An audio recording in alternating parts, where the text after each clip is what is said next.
As hy, lekker hartlike goeiemôre vir jou. Julle, Jakobus hoofstuk 4 sê weerstaan die duiwel en hy sal van jou wegvlug. Nou hoekom sê ek nou vir jou vanmôre hierdie versie? Ek wil hê jy moet een ding weet.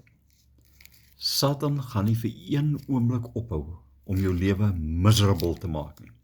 Hy gaan nie vir een oomblik ophou om jou te probeer so ver kry om jou verhouding met God te verraai, of om jou probeer om so ver te kry om jou verhouding met God tot 'n val laat kom nie.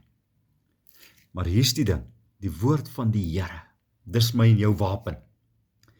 En Jakobus hoofstuk 4 sê hierdie woorde, hy sê weerstaan die duiwel en hy sal van jou af wegvlug.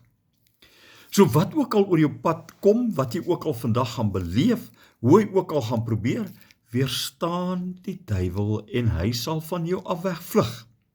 Of dit nou die verkeer is, of dit iemand in die verkeer is, of dit sommer net wat ook al is. Weerstaan vandag die duiwel en hy sal van jou wegvlug. Mag die Here jou help daarmee. Here, baie dankie dat U help ons om die aanslag van Satan te weerstaan. Amen.